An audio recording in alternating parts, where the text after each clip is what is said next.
அனைவருக்கும் வணக்கம். நான் தான் உங்கள் கவிதா விஜயன் பேசுறேன். இன்னைக்கு நான் பேசணும்னு எடுத்துக்கிட்ட இந்த தலைப்பு, "why I no longer chase closure" அப்படின்றது என்னுடைய ரொம்ப பர்சனலான, ரொம்பவும் உண்மையான, எனக்கு ஒரு விடுதலைய குடுத்த ஒரு தலைப்பு இது. இந்த தலைப்பு இருக்கு பார்த்தீங்களா? க்ளோஷர்ன்னு நம்ம எத சொல்லுவோம்? வாழ்க்கையில எந்த ஒரு உறவாகட்டும் நம்மள விட்டு போகும்போதோ, இல்ல எந்த ஒரு நம்பிக்கை துரோகத்த நாம சந்திக்கும்போதோ, இல்ல மத்தவங்க நம்மள காயப்படுத்தும்போதோ, அதுக்கான எந்த ஒரு விளக்கமும் கிடைக்காம, அவங்கள்ட்டேருந்து எந்த ஒரு மன்னிப்பும் கேட்கப்படாம, "அது நடக்கவே இல்ல" அப்படின்ற மாதிரி அவங்க போயிடுவாங்க. ஆனா, இது ஏன் நடந்தது? இதுக்கு ஒரு முடிவு நமக்கு தெரிஞ்சிருக்கலாமே! ஏதாச்சும் ஒண்ணு நமக்கு மனத சமாதானப்படுத்துறதுக்கு நமக்கு கிடைச்சிருக்கலாமே! நமக்கு இந்த மாரி ஆனதுக்கு ஏதோ ஒரு காரணம் நமக்கு தெரிஞ்சிருக்கலாமே! அப்படின்ற ஒரு உணர்வு தான் நம்ம க்ளோஷர் அப்படின்னு நம்ம சொல்றது. ஸோ, இந்த க்ளோஷர் அப்படின்றது இப்ப நான் சொல்லப்போற இந்த இந்த மாதிரியான ஒரு விளக்கம் உங்களுக்கு புதிதா இருக்கலாம். அப்படி இல்லன்னா, நீங்க ஆல்ரெடி கேள்விப்பட்டதா கூட இருக்கலாம். ஸோ, இந்த க்ளோஷர் அப்படின்றது என் வாழ்க்கையில நான் ரொம்ப நாளா என்ன தெரியுமா நம்பிட்டு இருந்தேன்? யாரோ ஒருத்தர் நமக்கு குடுக்கணும். நம்மள காயப்படுத்துனவங்க, நம்மள ஏமாத்துனவங்க, நமக்கு நம்பிக்கை துரோகம் பண்ணவங்க, நம்மள கஷ்டப்படுத்துனவங்க, அவங்க மூலியமா நமக்கு கிடைக்கிறது தான் இந்த க்ளோஷர் அப்படின்ற ஃபீலிங் அப்படின்னு நான் நெனச்சுக்கிட்டு இருந்தேன். ஒரு கடைசி உரையாடல், இல்லன்னா ஒரு விளக்கம், இல்லன்னா ஒரு மன்னிப்பு, இல்ல நான் பட்ட வலிக்கும், காயத்துக்கும் ஏதோ ஒரு ம் அக்னாலெட்ஜ்மென்ட். உன்ன நான் காயப்படுத்திட்டேன், மன்னிச்சிரு அப்படின்ற மாதிரியான ஒரு விஷயம். இதெல்லாம் வரும்னு நான் வெயிட் பண்ணிட்டு இருந்தேன், என் வாழ்க்கையில. அவங்கள்ட்டேருந்து வரும் அப்படின்னு நான் வெயிட் பண்ணிட்டு இருந்தேன். நம்பிக்கையோட காத்துட்டு இருந்தேன், வலியோட காத்துட்டு இருந்தேன், ரொம்ப பொறுமையா, அமைதியா காத்துட்டு இருந்தேன். இதுதாங்க நான் க்ளோஷர் அப்படின்னு நான் நெனச்சுக்கிட்டு இருந்தேன். இன் இதுக்கு முன்னாடி க்ளோஷர்னா என்ன? அதுக்கு எப்படி நம்ம யோசிப்போம் அப்படின்னாக்க, அவங்க ஏன் என்ன இந்த மாரி ட்ரீட் பண்ணாங்க? என்ன ஏன் அவங்க சூஸ் பண்ணல? அவங்க காட்டுற அன்பு ஏன் என்னால உணர முடியல? ஏன் எனக்கு அது குழப்பமா இருக்குது? இந்த ஃபேமிலி டைனாமிக்ஸ் ஃபேமிலிக்குள்ள நான் இருக்கிறது எனக்கு ரொம்ப மனசு பாரமா இருக்கு. அதே சமயம் அன்சேஃபா நான் ஃபீல் பண்றேன். அப்புறம் இருந்து நான் ஏன் இது உள்ளர இருக்கிறேன்? இந்த உறவு என்ன ரொம்ப குறைச்சு மதிப்பிடுது. எனக்கு பதட்டத்த குடுக்குது. ஒண்ணுமே இல்லாத அவங்க அன்புன்ற பேர்ல ஏதோ ஒண்ணு பண்றாங்க. அதுக்கு நான் ரொம்பவும் நன்றி உணர்வோட இருக்கிறேன். ஏன்?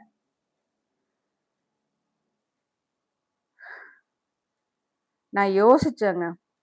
இந்த ஒய், இந்த ஏன்ற எல்லா கேள்விக்கும் எனக்கு பதில் கிடைச்சிருச்சு அப்படின்னா, நான் வாழ்க்கையோட அடுத்த கட்டத்துக்கு என்னால முடியும் அப்படின்னு. ஆனா உண்மை என்ன அப்படின்னா, இது க்ளோஷரே கிடையாது. நான் என்ன பண்றேன், இது க்ளோஷர்ன்னு நெனச்சுக்கிட்டு, அத நான் சேஸ் பண்றேன். அவங்கள்ட்ட நான் கத்துறேன், அழுவுறேன், கெஞ்சுறேன். ஏன் என்ன இப்படி பண்ணீங்கன்னு கேட்கறேன். இல்ல கேட்க முடியாம தவிக்கிறேன். இப்படிலாம் இருந்தேன். இந்த மாரிலாம் நான் சேஸ் பண்றது தான் க்ளோஷர். அப்பதான் எனக்கு அது மன நிம்மதிய குடுக்கும். அப்பதான் அதுலேருந்து நான் வெளில வர முடியும். அப்படின்ற ஒரு எண்ணம் எனக்குள்ள இருந்துச்சு. ஆனா உண்மையிலே என்ன அப்படின்னா, நான் ஒரு ரிலீஃப தான் தேடிட்டு இருக்கேனே ஒழிய, க்ளோஷர தேடல. ரிலீஃப்னா என்னன்னு புரியுதுங்களா? ஏதோ ஒரு வகையில நம்ம மனசுக்கு அமைதி கிடைச்சா போதும். ஆனா அது அமைதியா இருக்காது. அந்த நிமிஷத்துக்கு உங்கள அது அமைதிப்படுத்தும். ஆனா திரும்பவும் அது உங்களுக்குள்ள கிளம்பிட்டே இருக்கும். அந்த ரிலீஃப தான் நான் தேடிட்டு இருந்திருக்கேன் அந்த கேள்விகள் மூலியமா. ஆனா உண்மையான க்ளோஷர் நான் கண்டுபிடிக்கவே இல்ல. அதுக்கப்புறம் நடந்தது தான் என் லைஃப மாத்துச்சு. ஒரு நார்சிஸ்டிக் ஃபேமிலிக்குள்ள, ஒரு கண்டிஷன்ட் ஃபேமிலிக்குள்ள வளர்ந்தேன்னா, எப்ப பாரு குறை சொல்லியே வளர்க்கப்பட்டேன் நானு. எப்ப பாரு கம்பேர் பண்ணியே வளர்க்கப்பட்டேன். எப்ப பாரு எனக்கு பாராட்டுன்றது கிடைச்சதே கிடையாது. என்னதான் சாதிச்சாலும், நான் ஒண்ணுமே இல்லாம தான் இருந்தேன் அவங்களுக்கு.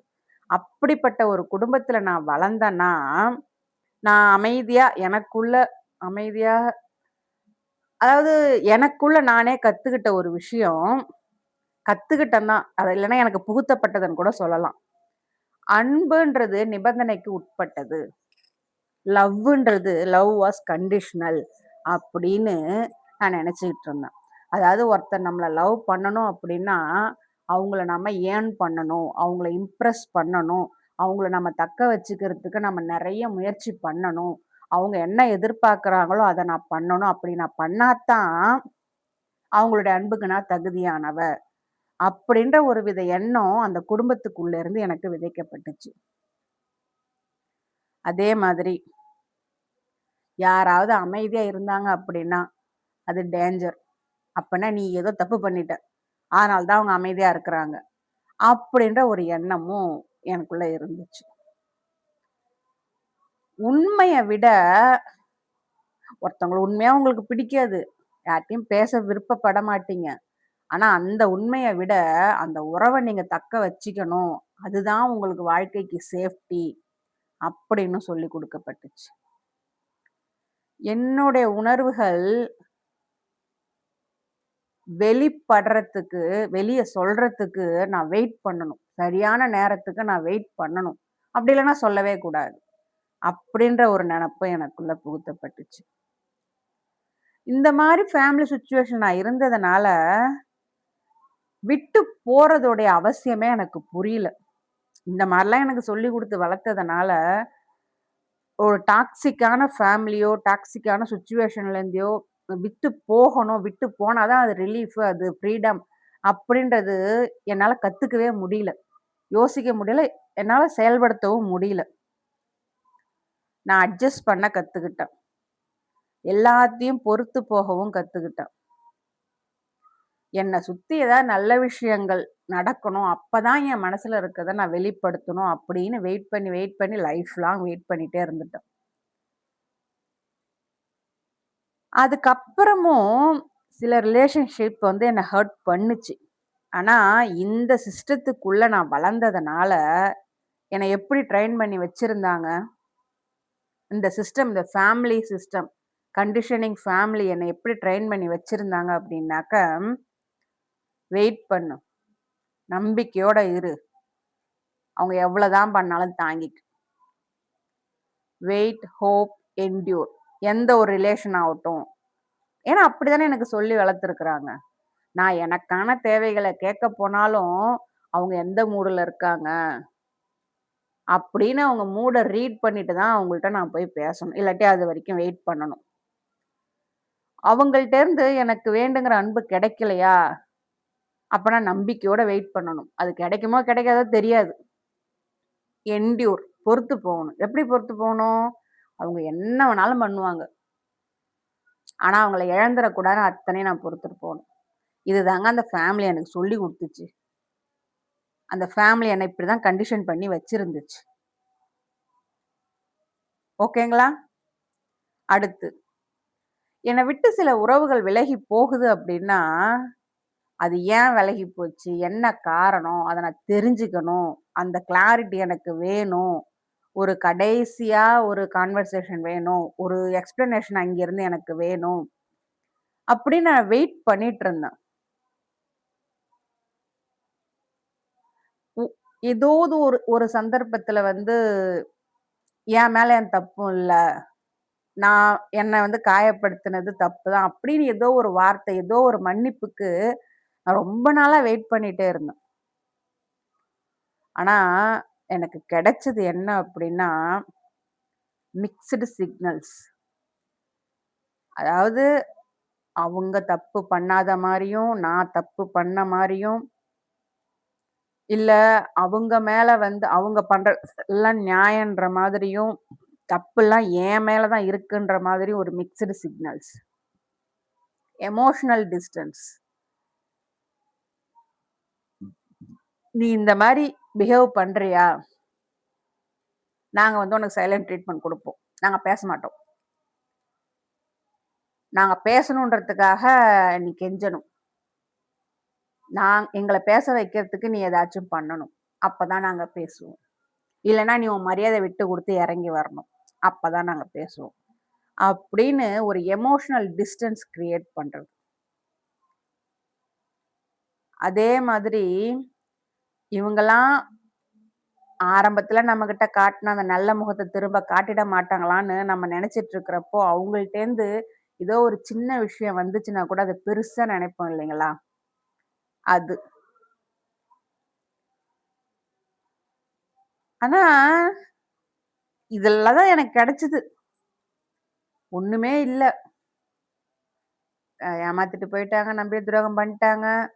என்ன யாருன்னே தெரியாத நடந்துட்டாங்க. என்ன ரொம்பவும் சாதாரணமா நெனைக்க வச்சுட்டாங்க. மரியாதை குறைவு பண்ணிட்டாங்க. என்ன ரொம்ப பேடா ட்ரீட் பண்ணாங்க. எல்லாமே பண்ணிட்டாங்க. அதையும் மீறி நான் வெயிட் பண்ணேன். அங்கேருந்து ஒரு மன்னிப்பு வராதா? அங்கேருந்து ஒரு வார்த்தை வராதா? அங்கேருந்து ஒரு கடைசியா உரையாடல் வராதா? இல்ல ஏதோ ஒரு மெசேஜ் வராதா? அப்படின்னு. வெயிட் பண்ணிட்டே இருந்தேங்க. கடைசி வரைக்கும் அங்கேருந்து ஒண்ணுமே வரவே இல்ல. ஏன்னா, நான் ஏன் வெயிட் பண்ணேன் அப்படின்னா, அது என்னுடைய நர்வஸ் சிஸ்டத்துல நான் எனக்கு நானே குடுத்துக்கிட்ட ஒரு அடிக்ஷன். அவங்க திரும்ப வந்து பேசுவாங்க. திரும்ப நானும் பேசுவேன். அவங்கள இழந்துறக்கூடாதுன்னு நான் நெறைய செய்வேன். திரும்ப அவங்க வேலைக்கு போவாங்க. திரும்ப நான் போய் கெஞ்சுவேன். திரும்ப வருவாங்க. திரும்பவும் நான் இன்னும் அதிகமா எஃபோர்ட் போடுவேன். அந்த ரிலேஷன்ஷிப் இருக்கணும்னு. திரும்பவும் அவங்க விட்டுட்டு போவாங்க. இந்த பேட்டர்னுக்கு நான் அடிமையாயிட்டேன். அவங்கள விட்டு போயிடக்கூடாதுன்னு நான் நெறைய செஞ்சு என்னையே நான் இழக்கிற அளவுக்கு அந்த பேட்டர்னுக்கு நான் அடிமையாயிட்டேன். அதுல ஒரு நம்பிக்கை. அந்த நம்பிக்கை எனக்குள்ள ஆழமா வந்துருச்சு. எப்படியும் திருந்துருவாங்க. நம்ம வெயிட் பண்ணுவோம்ன்னு அப்படியே 40 வருஷம் போச்சுங்க. 40 வருஷம் சாதாரண விஷயமா? வாழ்க்கையில பாதி, முக்கால்வாசின்னு கூட சொல்லலாம். போயிடுச்சுங்க.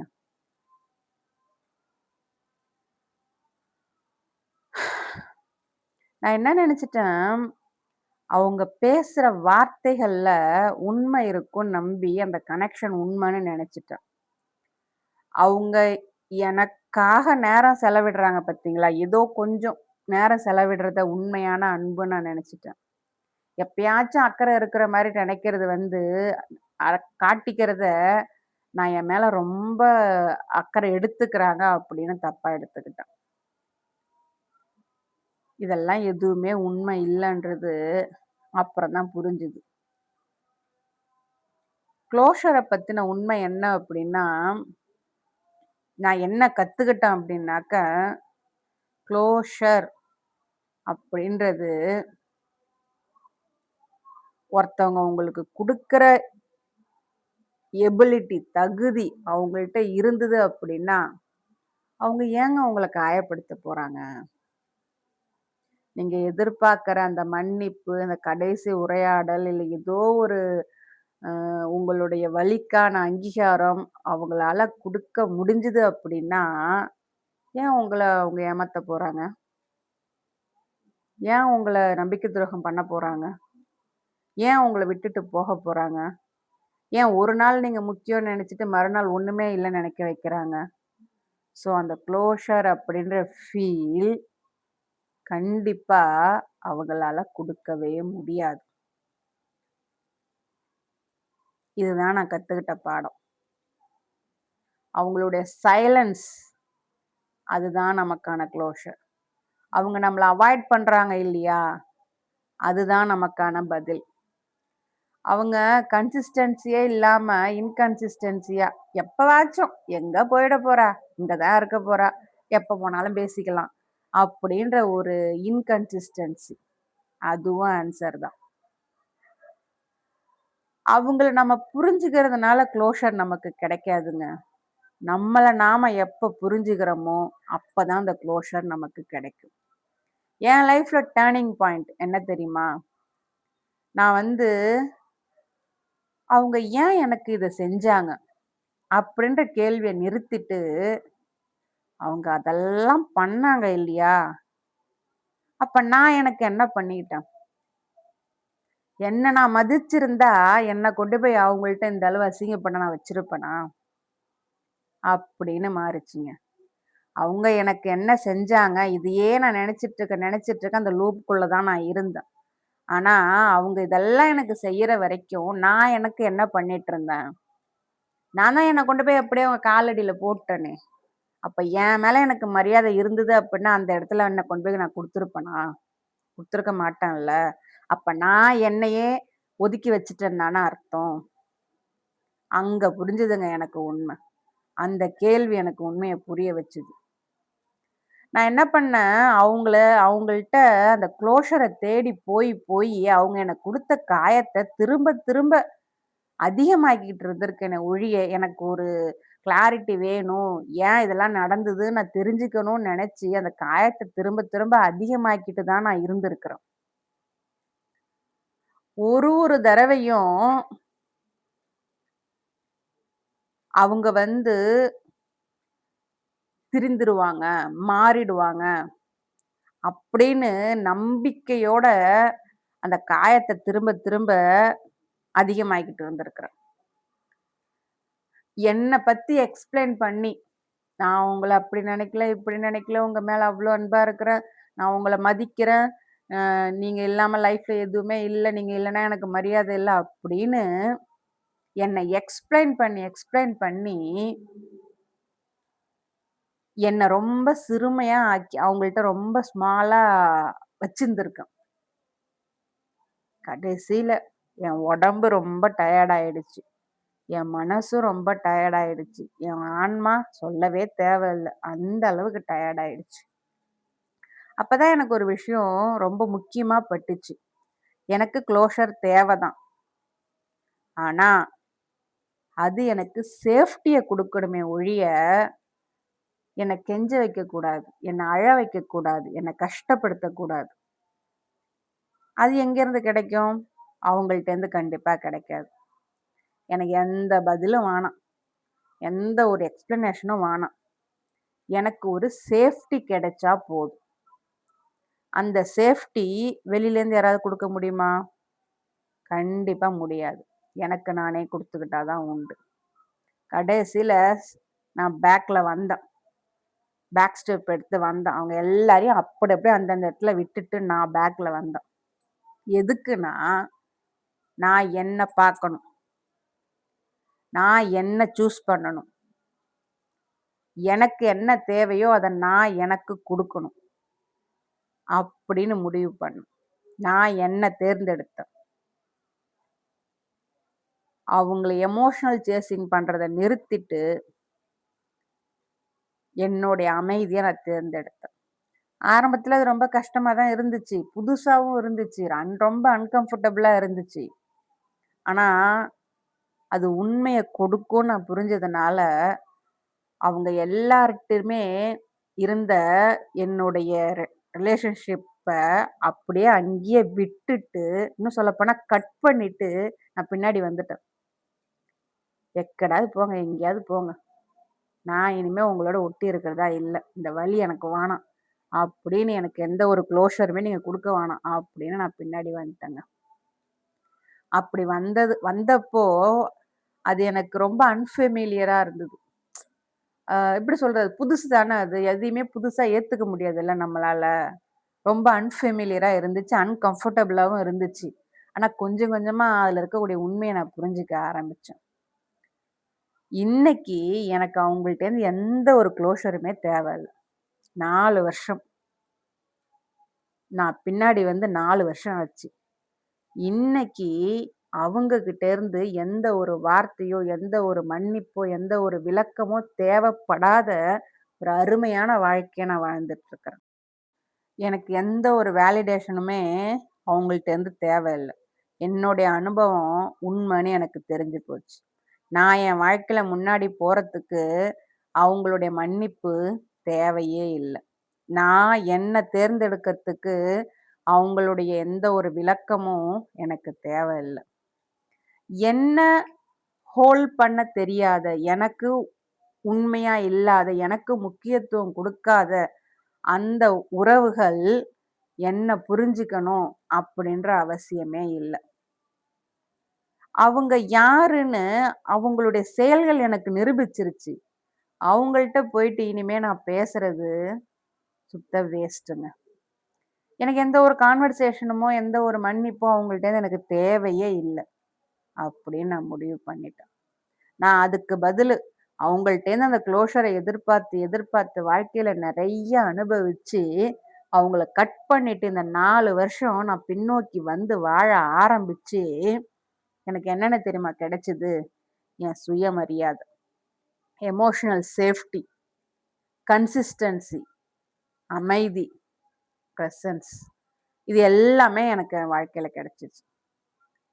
இதெல்லாம் அவ்ளோ சீக்கிரம் எளிமையா கிடைக்காதுங்க. நம்ம அதுக்காக அவ்ளோ பாடுபடணும். அந்த அளவுக்கு நம்ம வந்து நம்மள புரிஞ்சுக்கணும். நமக்குள்ள என்ன இருக்குன்றத நாம தெரிஞ்சுக்கணும். சரிங்களா? நான் என்னுடைய நர்வஸ் சிஸ்டத்துக்கு எப்படி ரெஸ்ட்ட குடுக்கணும் அப்படின்ற ஒரு வாழ்க்கைய நான் தேர்ந்தெடுத்தேன். எனக்கு அன்புனா அது அமைதியா இருக்கணும். பதட்டப்பட வைக்கிறது அந்த அன்பே எனக்கு தேவையில்ல. குழப்பத்த குடுக்குற அன்பு எனக்கு தேவையில்ல. நான் எதுக்காகவும் என்ன சுருக்கிக்கணுன்ற அவசியம் இல்ல. நான் வெயிட் பண்ண வேண்டிய யாருக்காகவும் வெயிட் பண்ண வேண்டிய அவசியம் இல்ல. யார்கிட்டயும் போய் கெஞ்ச வேண்டிய அவசியமும் எனக்கு இல்லைங்க. இந்த போட்காஸ்ட்ட நீங்க கேட்டுட்டு இருக்கீங்க அப்படின்னா, இன்னமும் வாழ்க்கையில இந்த க்ளோஷர்ன்ற ஃபீலிங்க்காக நீங்க வெயிட் பண்ணிட்டு இருக்கீங்க அப்படின்னா, நான் உங்களுக்கு சொல்லணும்னு நெனைக்கிறது இந்த விஷயம் தாங்க. நீங்க வீக்கானவங்க கிடையாது. நீங்க முட்டாளும் இல்ல. நீங்க ரொம்ப ஒர்த்தானவங்க நீங்க. உங்க ஒர்த்துக்கு எந்த ஒரு பாதிப்புமே கிடையாது. நீங்க உங்க சர்வைவல் பேட்டர்னுக்கு ரெஸ்பாண்ட் பண்றீங்க. அவ்வளவுதான். அதுதான் இந்த க்ளோஷர வந்து நீங்க அவங்கள்ட்ட போய் கேட்கறதுக்கான காரணம். ஓகேங்களா? இனிமே யாருக்காகவும் வெயிட் பண்ணாதீங்க. உங்களுக்கு இந்த உண்மை தெரியும்.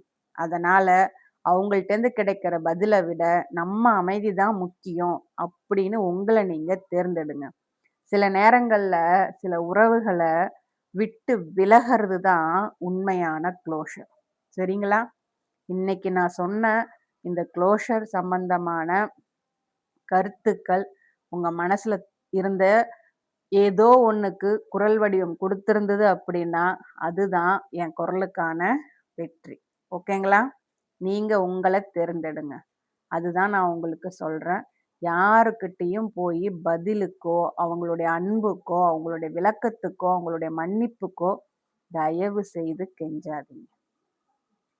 நீங்க உங்கள தேர்ந்தெடுங்க. உங்க சுயமரியாதைய நிலைநிறுத்துங்க. உங்களுடைய பொறுமைக்கும், அமைதிக்கும் நன்றி.